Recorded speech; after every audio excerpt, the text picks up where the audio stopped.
Election top 25ಗೆ ಸ್ವಾಗತ. ನಾನು ಸುಕನ್ಯಾ. ರಂಗೇರ್ತಿರುವ ಲೋಕಸಭಾ ಅಖಾಡದ ಕುರಿತ 25 ಸುದ್ದಿಯನ್ನು ಕ್ವಿಕ್ ಆಗಿ ನೋಡ್ಕೊಂಬರೋಣ ಬನ್ನಿ.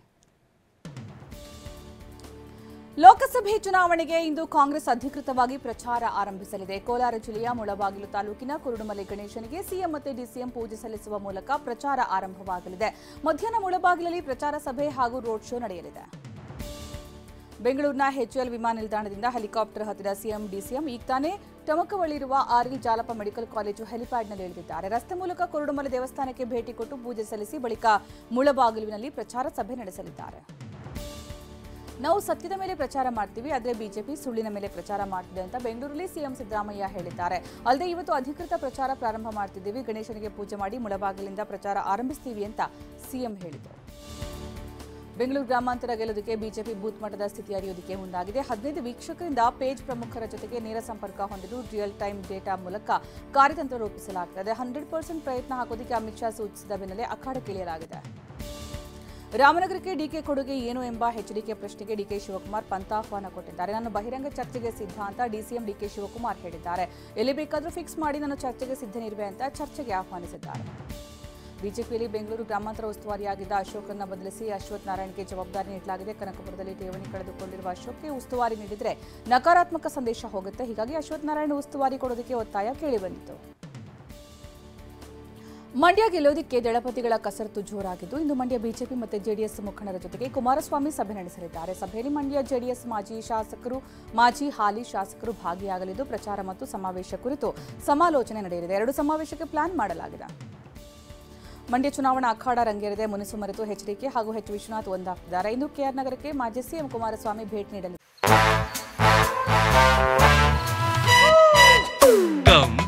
Come my love, please don't say no baby.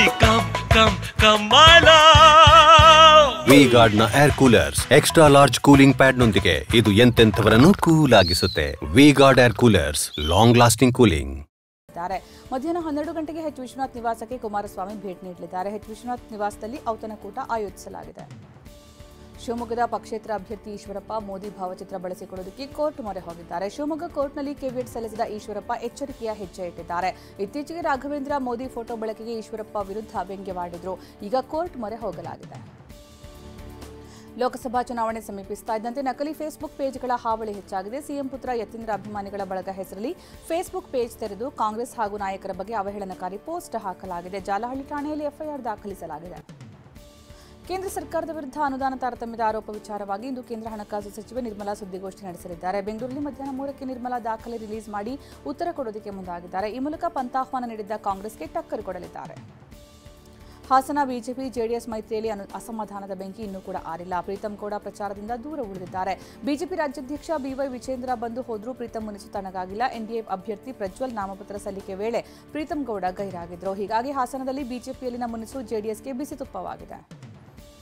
ವಿಧಾನಸಭೆ ಚುನಾವಣೆಯ ಸೋಲಿನ ಸಿಟ್ಟಿನಿಂದ ಪ್ರೀತಂ ಗೌಡ ಕೆಂಡವಾಗಿದ್ದಾರೆ. ಹಾಸನದಲ್ಲಿ ಸಮನ್ವಯ ಸಮಿತಿ ಸಭೆ ನಡೆದರೂ ಪ್ರೀತಂ ಗೌಡ ಬಂದಿರಲಿಲ್ಲ.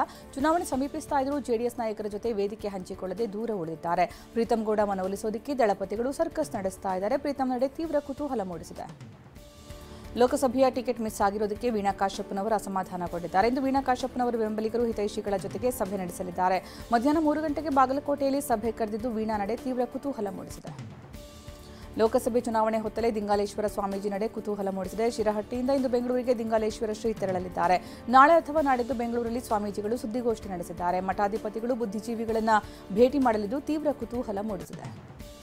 ಲೋಕಸಭೆ ಚುನಾವಣೆಯಲ್ಲಿ ಪಂಚಮಸಾಲಿ ಸಮುದಾಯದ ಅಭ್ಯರ್ಥಿಗಳಿಗೆ ಹೆಚ್ಚು ಟಿಕೆಟ್ ನೀಡೋದಕ್ಕೆ ಶ್ರೀಗಳು ಮುನಿಸಿಕೊಂಡಿದ್ದಾರೆ. ಪಂಚಮಸಾಲಿ ಸಮುದಾಯದ ಶ್ರೀಗಳಾದ ವಚನಾನಂದ ಅವರ ಮನವೊಲಿಸೋದಕ್ಕೆ ಖುದ್ದು ಅಮಿತ್ ಶಾ ಕರೆ ಮಾಡಿದ್ದಾರೆ. ಆದರೆ ಅಮಿತ್ ಶಾ ಕರೆಯನ್ನು ಶ್ರೀಗಳು ಸ್ವೀಕರಿಸಿಲ್ಲ. ಅಮಿತ್ ಶಾರನ್ನ ಹರಿಹರ ಮಠಕ್ಕೆ ಕರೆತರೋದಕ್ಕೆ ಬಿಜೆಪಿ ಪ್ಲಾನ್ ಮಾಡಿದೆ. ಕಲಬುರಗಿ ಲೋಕಸಭಾ ಕ್ಷೇತ್ರದಲ್ಲಿ ನಿತಿನ್ ಗುತ್ತೇದಾರ್ಗೆ ಗಾಳ ಹಾಕಲು ಕಾಂಗ್ರೆಸ್ ಹಾಗೂ ಬಿಜೆಪಿ ಭಾರಿ ಸರ್ಕಸ್ ಮಾಡ್ತಾ ಇದೆ. ಕಳೆದ ವಿಧಾನಸಭೆ ಚುನಾವಣೆಯಲ್ಲಿ ಪಕ್ಷೇತರ ಅಭ್ಯರ್ಥಿಯಾಗಿ ಸ್ಪರ್ಧೆ ಮಾಡಿ 50,000ಕ್ಕಿಂತ ಹೆಚ್ಚು ಮತ ಪಡೆದಿದ್ರು. ಅಫಜಲ್ಪುರದಲ್ಲಿ ತನ್ನದೇ ಆದ ಮತ ಬ್ಯಾಂಕ್ ಹೊಂದಿರುವ ನಿತಿನ್ ಗುತ್ತೇದಾರ್ ಸೆಳೆಯೋದಕ್ಕೆ 2 ಪಕ್ಷಗಳು ಪ್ಲಾನ್ ಮಾಡಿವೆ. ರಾಯಚೂರು ಬಿಜೆಪಿಯಲ್ಲಿ ಬಂಡಾಯದ ಬೆಂಕಿ ಧಗಧಗಿಸ್ತಾ ಇದೆ. ಬಿಜೆಪಿ ಅಭ್ಯರ್ಥಿ ರಾಜ ಅಮರೇಶ್ವರ್ ನಾಯ್ಕ್ ವಿರುದ್ಧ ಜಾತಿಯ ಅಸ್ತ್ರ ಪ್ರಯೋಗಿಸಲಾಗಿದೆ. ಅಮರೇಶ್ವರ್ ನಾಯ್ಕ್ ST ಸಮುದಾಯಕ್ಕೆ ಸೇರಿಲ್ಲ ಅಂತ ವಾಲ್ಮೀಕಿ ಸಮುದಾಯದ ಮುಖಂಡರು ಆರೋಪಿಸಿದ್ದಾರೆ.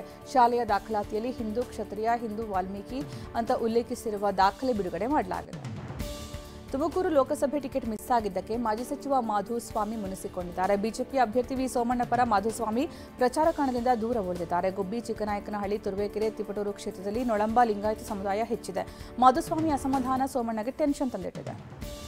ದಾವಣಗೆರೆ ಬಿಜೆಪಿಯಲ್ಲಿ ರೆಬೆಲ್ ನಾಯಕರ ನಡೆ ನಿಗೂಢವಾಗಿದೆ. ಸಿದ್ದೇಶ್ವರ್ ಪತ್ನಿ ಗಾಯತ್ರಿ ಸಿದ್ದೇಶ್ವರ್ಗೆ ಬಿಜೆಪಿ ಟಿಕೆಟ್ ನೀಡಿದ್ದಕ್ಕೆ ರೇಣುಕಾಚಾರ್ಯ ಮುನಿಸಿಕೊಂಡಿದ್ದಾರೆ. ಬಿಎಸ್ವೈ ಅಮಿತ್ ಶಾ ಮಾತುಕತೆ ಬಳಿಕ ಮೌನಕ್ಕೆ ಶರಣಾಗಿದ್ದಾರೆ.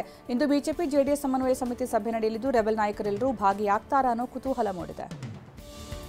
ದಾವಣಗೆರೆ ಬಿಜೆಪಿಯ ಭಿನ್ನಮತ ಶಮನಕ್ಕೆ ಸರ್ಕಸ್ ಮಾಡಲಾಗ್ತಾ ಇದೆ. ದಾವಣಗೆರೆಗೆ ರಾಧಾಮೋಹನ್ ಅಗರ್ವಾಲ್ ಭೇಟಿ ನೀಡಲಿದ್ದಾರೆ. ಮಾಜಿ ಸಚಿವರಾದ ರೇಣುಕಾಚಾರ್ಯ, ರವೀಂದ್ರನಾಥ, ಕರುಣಾಕರ್ ರೆಡ್ಡಿ ಸೇರಿ ರೆಬೆಲ್ ಟೀಮ್ ಜೊತೆಗೆ ಮಾತುಕತೆ ನಡೆಸಿ ಅಸಮಾಧಾನಕ್ಕೆ ಮದ್ದುವರಿಯಲಿದ್ದಾರೆ. ಮೈಸೂರು ಜಿಲ್ಲಾಡಳಿತದಿಂದ ಮತದಾನದ ಮಹತ್ವ ಅರಿವು ಮೂಡಿಸಲಾಯಿತು. ಮೈಸೂರಿನ ಟೌನ್ ಹಾಲ್ನಲ್ಲಿ ವಿಂಟೇಜ್ ಕಾರುಗಳ ರ್ಯಾಲಿಗೆ ಚಾಲನೆ ನೀಡಿ ಮತದಾನದ ಪ್ರಮಾಣ ಹೆಚ್ಚಿಸೋದಕ್ಕೆ ಜಿಲ್ಲಾಡಳಿತ ಮುಂದಾಯಿತು. ವಿಂಟೇಜ್ ಕಾರುಗಳ ಜೊತೆಗೆ ಟಾಂಗಾ ಗಾಡಿಗಳು ರ್ಯಾಲಿಯಲ್ಲಿ ಭಾಗಿಯಾಗಿದ್ದವು.